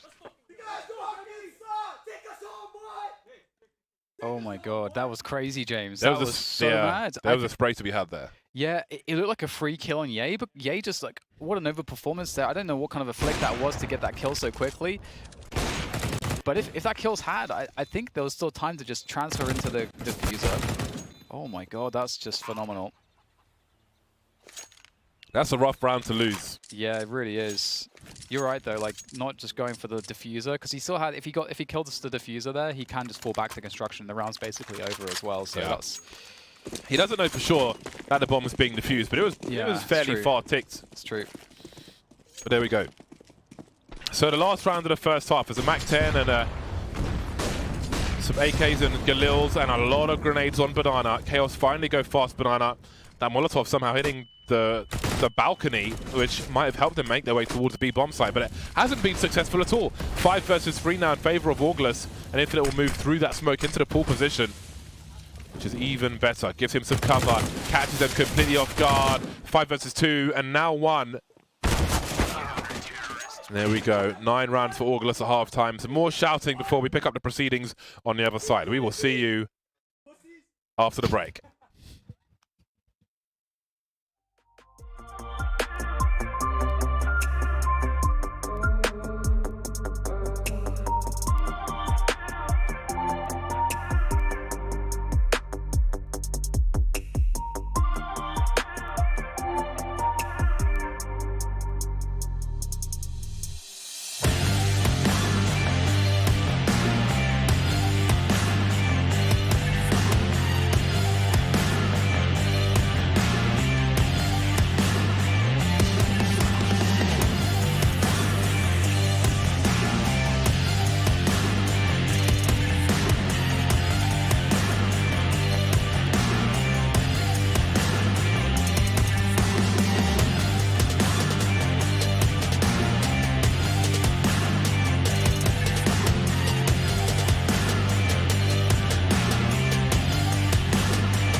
One half remains to find out which of these two teams will make it to Flashpoint 1.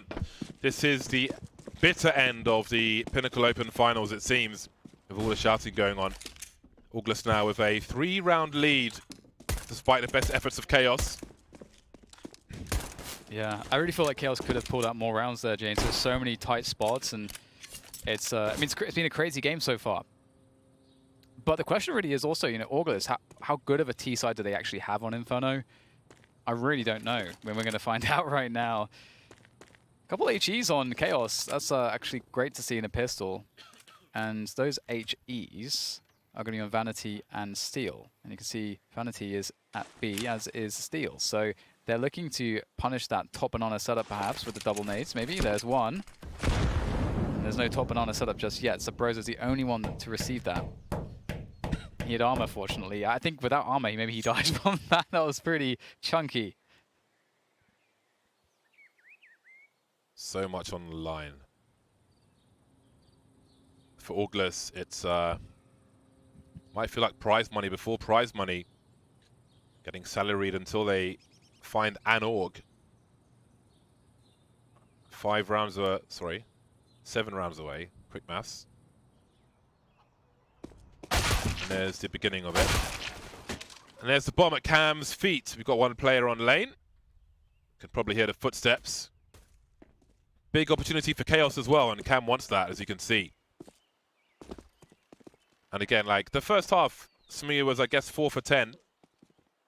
So again, it is, it's not easy to get that AWP going on the T side, but we'll see what happens later on. Ye trying to get that bomb plant. FNS defending as best he can. Bomb is planted, but can it get any more? Ye still holding on for now. 2 more to 5. This would be absurd. The shouting would be ridiculous. I can't believe he's done that.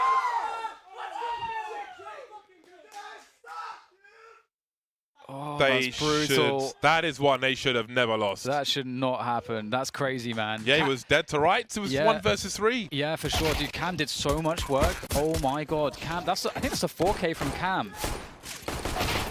Cam had to get the ace here, and if you consider the fact that his teammates swung as 3 players and Cam's on that flank, they got a sick crossfire. I have no idea how they lost that.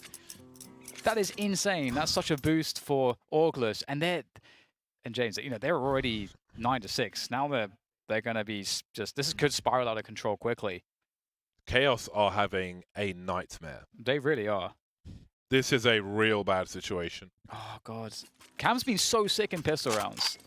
He's a large part of the reason why Chaos have won and / almost won, I suppose, a lot of the pistols.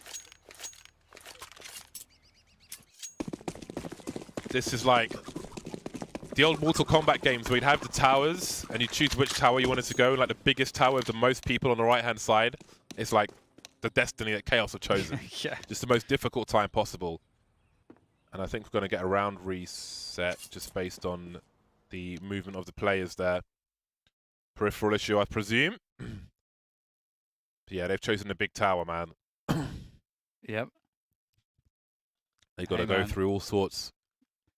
They've got a way to, they can do it. They can get up that tower. They can scale it. I know, but it's just like. But why would you pick it? Why would you do that? everything that could go wrong is going wrong in maybe the most important game of this organization's history in Counter-Strike. Oh, for sure. Makes the story more interesting, but it definitely, you know, it's quite stressful. It's brutal to watch. Like I don't have a horse in this race between these 2 teams, but yeah, to see one team, just one of the 2 teams suffer all these different things. it does feel like it's chaos all the time. They just get It is some Game of Thrones stuff. It is, yeah. They're just taking so much punishment, but they are still alive. So It's still not there's a beyond difference. Greyjoy levels of punishment. They're not there just yet, but they could be, James, unless they save themselves. Not too far from away. The Boltons. Not too far away. Yeah. The Boltons are coming. The dark, dingy basement is not too far away. Don't know where next to go with this, but I mean, we can leave it there. we could. I think we've gone far enough. We've done enough. Painted a picture. Yep. It's always, I mean, it's the most fun just painting pictures of tragedy, bleak futures, and hopelessness. It's like you can do your best work with that. Barren dystopian mess that Chaos find themselves in. Yeah. Well, they're only 4 rounds away. Their economy is not the best, but on the bright side, on the silver lining, this is one of the best maps to force buy on the CT side. You've got loads of choke points to work with. You've got close to medium ranges to work your pistols and SMGs with.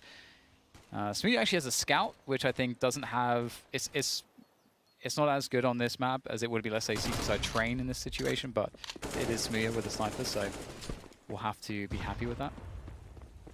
We don't have to be, but you could be if you're a Smoothie fan. You want to see him snipe, which is what he's known for. And Auglis just a little bit of presence towards B, just some sound cues, not committing any or investing too hard, and then everybody's going to fall back. It's quite unlikely that Chaos would try to go for an info play there. So that's a smart move from them. From Auglis. Will there be a spray?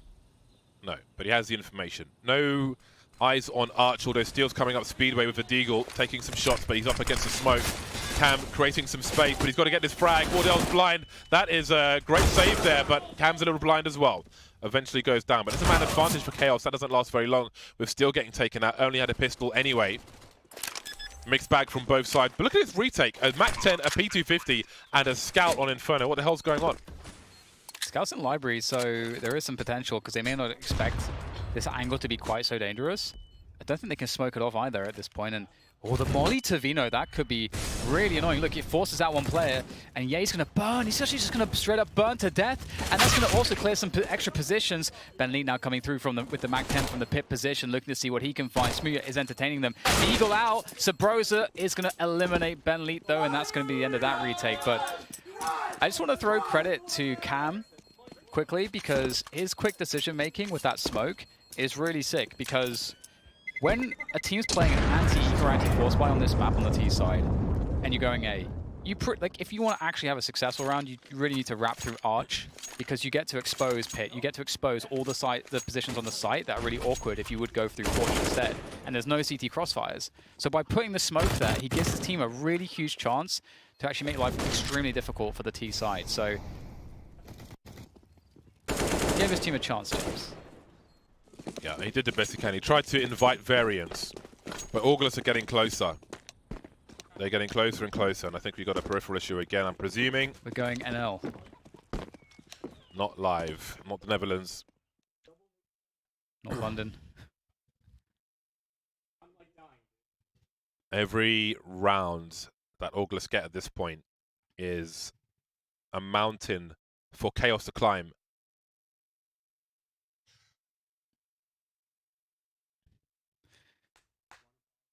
This is so. These matches are so meaningful for these teams. It can't really quite be imagined. I think Sean and August were covering it really well earlier when they were on the broadcast, talking about just like the stipend the teams will get, and also just the storylines here. You know, of course, Steel. He's such a huge storyline. I think a lot of people feel like he should have received a pardon from Valve to be able to play their majors. I actually did a podcast with Steel quite recently to talk about such things as that, and the team that he's currently playing on, and just some history, and what it's like to bring up talent, and some of the things that he's been going through, and he's a guy that he just wants to he could play competitively at many different games, but he chooses the game where Valve have banned him from majors. That is how much he cares about playing this game. It's a lot of players that they can jump games. It's totally fine. They just care about the competition. Counter-Strike is unlike any other. But he can't. He's tried to do that. But as you say, James, Counter-Strike is unlike any other for Steel. And for him, this would be the redemption moment after 5 years of wondering, will I get unbanned? Will I not get unbanned? Okay, I've got to accept that I won't get unbanned. He's a martyr. That's the problem. He is the respect the Steel. He's in the unfortunate position of being the one that had to be made an example of to deter any would-be dodgy geezers in the future. So the first gets the worst in that respect. And okay, we're good. Chaos now with a scout, a few pistols, a few bits and bobs, pots and pans. Augulus are 5 rounds away from Flashpoint 1. Chaos are very far away indeed. Sabrosa touches the flames. That will be a sound cue to the proximity for Chaos. But what can they really do about it? Not a whole lot. They are not best equipped to make something happen in this round. Certainly, and August will poke at top mids, get that control using Wardell with that Mag-10, and they found easy access to A, so they've guessed correctly, and it happens. There's not too much of an investment in hands of Chaos, so they may decide to take aggressive exits, or they could just save what they have, knowing that there's some Mag-10s out, not wanting to maybe offer up chances to make additional SMG money with all those Mag-10s running around. And instead forcing August, if they want to get over-aggressive to get kills, to go into really unfavorable duels against the defending CTs. And I'm not sure if they're going to do it or not. They may. Their money sucks. Like, there's really no argument for August to actually go for kills here. They actually really shouldn't, James, but they are. Yeah. But I they mean, are. you can farm with Finesse. Really, he's got Kevlar to lose, and that's about it.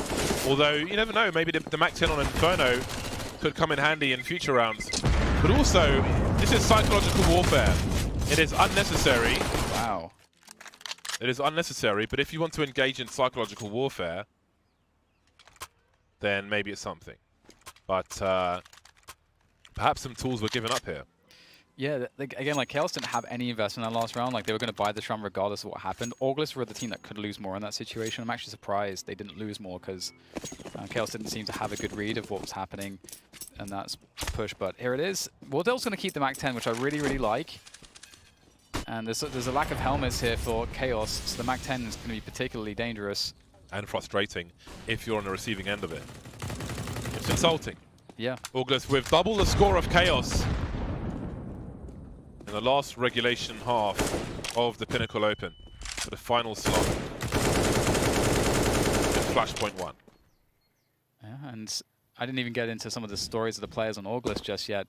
We'll get to that in a moment, and what this may mean for some of those players to make their way through to a victory here. But after that presence on Bananas, very standard stuff, they're not even gonna leave a lurk on Banana, which indicates to me that they're gonna commit straight away through after this top mid take. And there's the arch smoke. Now they got top mids. Again, they completely abandoned Banana. They could have left the lurk there to keep that option open, but they haven't. If they are to go back to Banana, it is risky.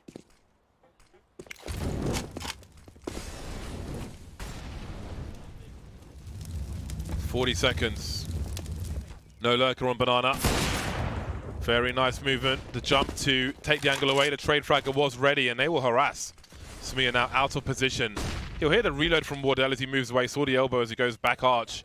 Doesn't know if anybody else is lurking, but if the Mac 10 isn't, then who knows how likely it is. Sub-Rosa from Library, the information is there now. Smia straight back into the action. He's making a winnable. If he can hold this angle, and oh, okay, there's a smoke from the tees. If he could have held that angle, he could see that no one was rotating to the other side of the pit, and that's really important for the retake.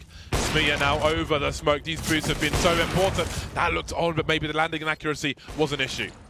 Yeah, the re-smoke to Moto is such a killer as well, but they have a 3v2 here. They're definitely going to try to go for this. Smooya! I don't know if he had any vision through a boost or what, but he gets the kill. Now it's Finesse.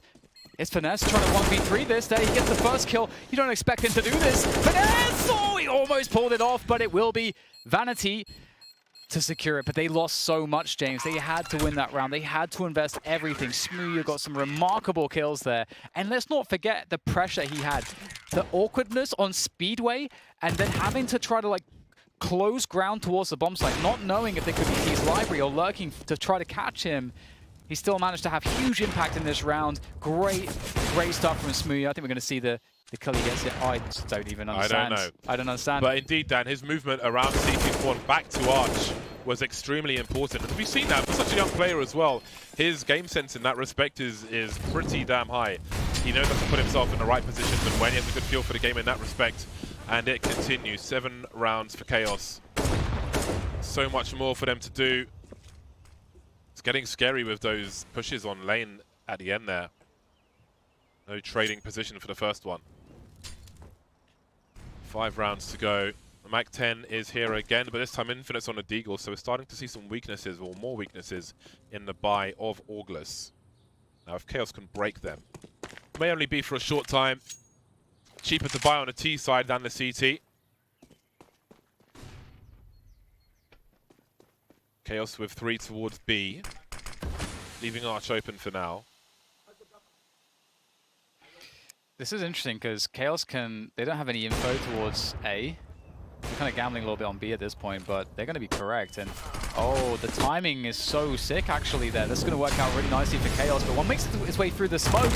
And that's a horrible, horrible situation for Chaos. Vanity goes for the swing, he gets nothing! And now it's a huge problem, Steel with an AWP, and nothing else to support him. He's in construction, but he may consider just leaving, just straight up leaving here. Is he trying to save? That's the question. Maybe if he can get a pick? He's got a forward position. And there goes the boost, he catches it! There might be a chance here after all. They will rotate one through Banana, and look at Smooya go now. They've got no kit though, so They need to get their skates on a little. Steel showing some presence, and Smooth's here again. Wow. And there it is. Now that is quite the retake. I mean, that really is, because, again, Ye went through the smoke, killed whoever was boosted from the back, which forces Steel to look at his 6 from construction. And he's going back constantly because he doesn't know if T's lurking there or not. But Ye went back through the smoke to clear the sight of his teammates. That play was amazing. Here it is, taking Cam out, going back through the smoke to cause more problems. I guess they would have seen that on a kill feed, and maybe that would have helped if they were able to focus on that as well. But that was such a bad situation for Chaos. No, not many grenades, if any. No defuse kit. Very awkward retake. But here they are. Everyone came up clutch for Chaos there, and there's some important moments. That's like such a huge round for so many reasons. One, because they break the money of their opponents, and 2, because 4 of them survive. That's insane. Everyone survived basically. And apart from the guy that died on the flowers on the boost spot, and now they get a chance to like really build a lot of money. And because August don't have that critical mass of rounds where they're a couple away from winning just yet. I think they're on 12. Chaos, this is the perfect moment to gain momentum now, to really start hammering August and their T side. It would be cool to see Chaos run with the confidence a little bit, get aggressive in certain rounds, and just play some really strong CT side Counter-Strike. Suddenly, that canyon is looking more like a creek. Chaos slowly catching up. August on a bunch of crap pistols. Maybe not so crap after all. The Deagle's here with Sabrosa. And some more. That is an outstanding performance in that one frag. Smear with an angle up top, but he's missed a few crucial shots. That leaves Ben Leeds in trouble. It's all falling to pieces. The dream's collapsing down. How are those misses? That is so insane. In go the incendiaries from Vanity. Now it's just a desperate attempt to try to save this, using the utility advantage to try to really pressure the Ts. The CTs have to communicate really effectively as to exactly where the Ts are going to be standing in this post-plant setup, and Finesse may have the Apartments player dead to rights with that position. Nice shot from Steel Infinite, looking to make big plays, caught through the smoke. Now down to Finesse again, 1v3, but this time he doesn't make it work. And I cannot believe, James, that after the disaster of the 1D, the disaster of Smooth missing 2 shots, which he should hit every single day, that they still survive with 3 and they don't break.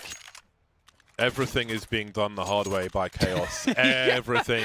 3 diffuses in a row, 5 bomb plants in a row. Oh my god. Wow. They played this retake so well with the utility as well. The urgency from Vanity.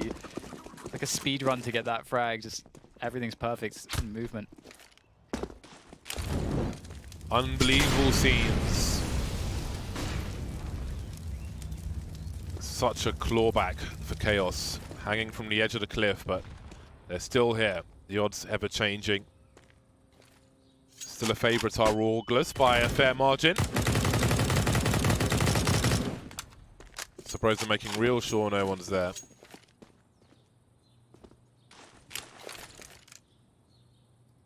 It's a moment of calm before the storm here. They're going to go for that hammering of the B site. Look at that smoke on first oranges. Quite interesting. Coffin smoke as well. Goes the push. There's only 2 players here, and this is very awkward, James. Well, still fall back for retake territory. Self-preservation is important at this juncture. Cam's on the way. Coming through Speedway by the well. Smear's heroes as well. Smear, the only person really with flashes along with Ben Leeds at present. Wardell now playing shotguns. 3 versus 2. Wardell still with an AWP. 30 seconds, there's time to peak. The headshot is here. So is the spray. But again, you can plant a little elevated. It's got to find the right angle though. It takes a few seconds. Oh my god, Steely was so close he could smell victory, but he was denied. You see the release of energy. Oh my god, that round. Take us home, boy. He shouts at Wardell from point blank range. That Steel did so much. They played such a strange setup here where they just like I think they weren't expecting the push to come in at that timing, and they just have they're just like, okay, let's try to play this safe, and Steel gets some really cheeky kills. He even got a tag on Wardell. He tagged in under 50. just jumping on coffins, just shooting the orb like a shotgun. It's so ridiculous. That could have gone both ways. And there's been a problem because Chaos have lost a lot of money in a lot of these rounds, and so they actually just can't buy now. Yeah, I can't, Jay. This is so stressful This to is watch. a crucial point to not have enough money. Now, you don't want to make a drastic mistake here. This is so stressful. Everything's been done the hard way anyway. 0 investment. Like to see that. See if they all sit pool for it or something like that. That would be cool. Well, a lot of money's been spent, to be honest. Steel's dropped 1,300. Seems they're going to take a calculated risk to try and do something in this round, and that may be to win the round or to maim for the future. We'll see. I'm curious to see what their buy is in the next rounds after the money they spent in this one. I gotta say, Wardell is just so extremely dangerous with an orb. Like, he's actually just so dangerous. I can't really quite explain his presence on the server with it because he's so fast and so confident. And Chaos are going to need a hell of an upset round. They need one of those huge unexpected rounds, and it doesn't look like this is going to be one of those. They've lost 2 players already. Oh, there's an option, there's a moment. Here's a time for Cam to surprise, but he doesn't get the follow-up. That would have been huge. He would have gotten a gun out of that. Then it would have been a 3v3. Oh, that timing is absolutely perfect. Now, Steel puts the smoke up in the right place. If he'd survived that spray, then who knows? It'll buy us a few more seconds. Vanity's in a 1 versus 2 of a Krieg, but look at the positioning. The forward plays from Infinite goes to Moto. Surely he has this angle. Great awareness from him. Never mind the 2 versus 1. Take position. He knew what he could probably do. Took a risk. Paid off. Big round.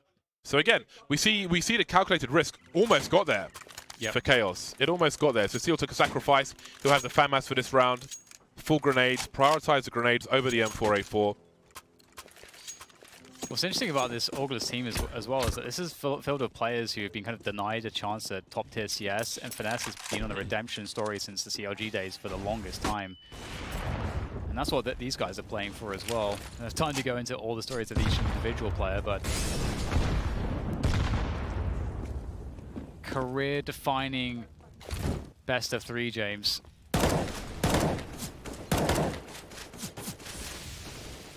Chaos are really struggling to win banana control. They've been giving it up round after round, and I think that's really been hurting them. Another big B play, looking like it's brewing here, just leaving one lurk towards apartments, and they're just going to go for it again. It's been working.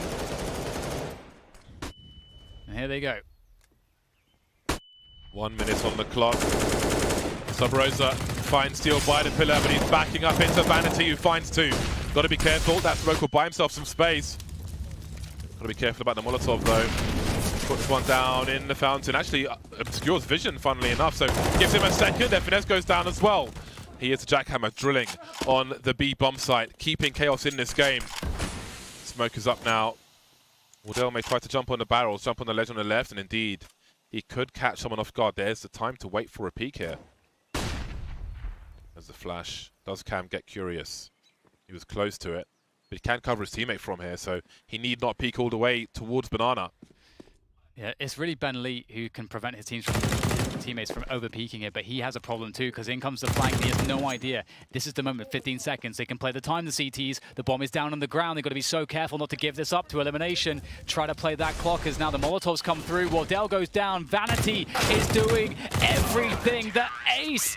That is actually not quite the ace, but almost, James. He basically should be awarded the ace. He should be awarded all kinds of stuff for that round. Give him the ceremonial ace. He was by himself, and his maneuvering, his calm under pressure, the fact that he gets so many kills here, just completely by himself, that, as you said, that Molotov on the fountain, like weirdly, actually was so strong, and he played that so sick. Oh, completely blind as well. Oh, it was an ace. It was definitely an ace, James. It was an ace, Dan. We're looking at the wrong numbers. Too many numbers in my face. All right. Look at the money now for August, James. Chaos, they're keeping themselves in it. This is going down to the wire. I can't Yeah. handle it. I can't handle it. They've made it to double figures. And Auglis are on blocks. And a P250.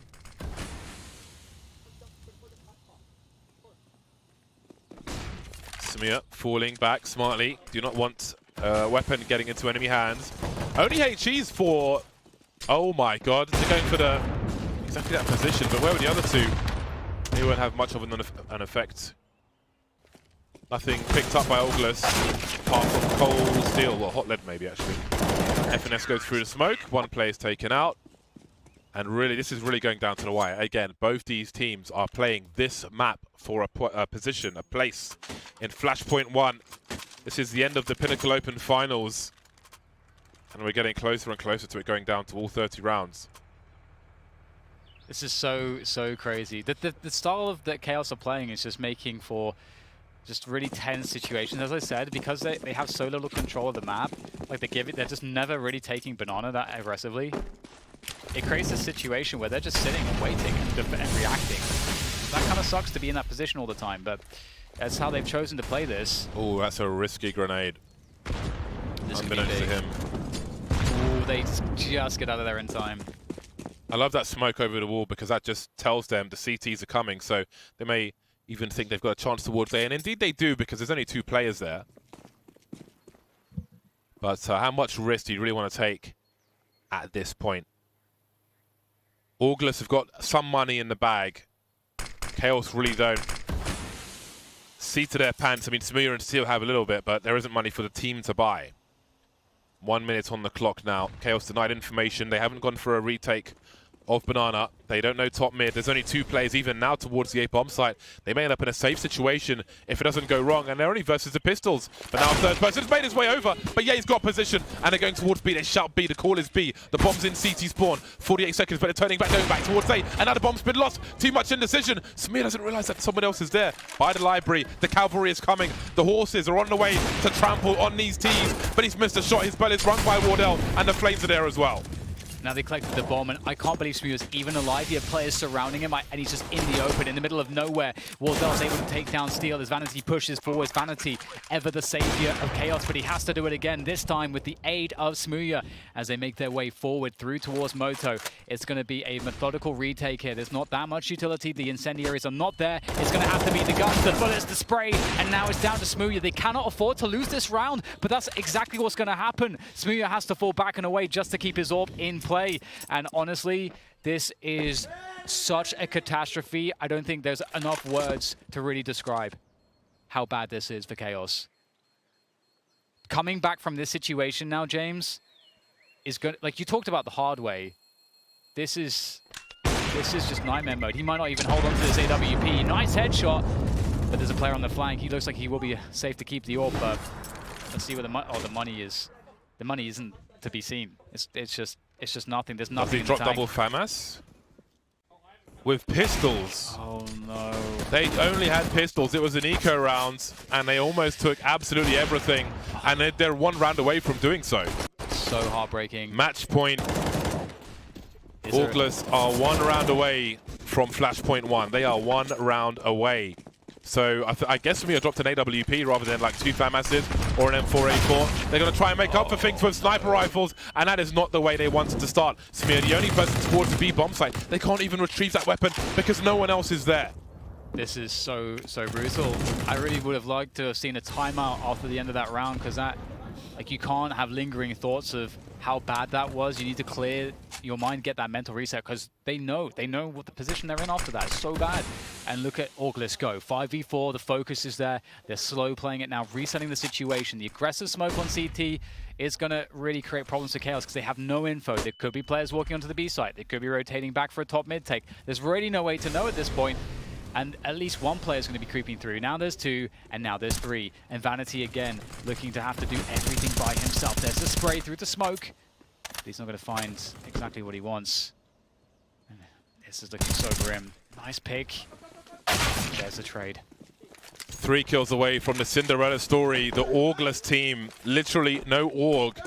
If they get these 2 kills, they get salary regardless. They make it to Flashpoint 1. Bentley and Steel doing what they can. A Creek collected 2v3 with no defuse kit on these players. There's a molly on Bentley if he can find an angle for Dark Spot, but there's nobody in Dark Spot. There's nobody there. Doesn't help. Yay now, of course, to maybe get a last kill onto Steel. And there it is. A team with no org make it to Flashpoint 1 through the Pinnacle Open Finals. They get support until they find an org to represent them. That is a massive win for them. Yeah, and it's so amazing to see just what they've been able to put together with a lot of these players. Again, some of these players have been on big teams, like Ye's been on Complexity, FNS with the CLG story, but then you have some of these other players like Infinite that got his chances at Cloud9 at a big odds stolen away. There's all these storylines there. They finally get a chance at that top tier CS, but the heartbreak, the sheer heartbreak here for Steel's lads, I can't really even begin to imagine how difficult losing a series like this is for them. Everything was hard for them. They didn't really have a break in any situation there, Chaos. Everything that could have gone wrong did go wrong. That had to be a very stressful series of Counter-Strike for them from start to finish. And what a start it was. Absolutely brutal from August. Screaming the entire time, trolling, maiming, taunting, having a whale of a time almost the whole time. It must have felt like map 2 slipped away from them, but they were able to close things out. So many clutches, so many unlikely situations they were able to turn around. And honestly, I feel like Ye in particular had a star performance for August as well. So many rounds, and I think he was like an icon for the team in this tournament, be it in the play, be it with his voice. A lot going on, but congratulations to August. A team with no representation make it to Flashpoint 1. And indeed, even with no representation, they'll still get that salary, they'll get sustainability. Yeah, they get a team to kind of make it as they want it to be. And that's such a brilliant place for them to be as a unit. Again, like Wardell as well, he's also not been in the top tier. He's been waiting for his opportunity to be amongst the best in the world. Yeah, and we can see Big and August are the teams who make it through the Pinnacle Open Finals to Flashpoint 1. Flashpoint 1 will be taking place across the road in around about a week from now. So again, this is a Pinnacle Open here. Flashpoint 1 has not begun just yet, but you're not far away either. So make sure you're following the Twitch channel and all the other channels as well, the socials and so on, because a lot of interesting action is coming your way. It's really going to be interesting. A format we haven't really seen in Counter-Strike before, and a lot of personality, as we've already seen from the boys downstairs. A great run from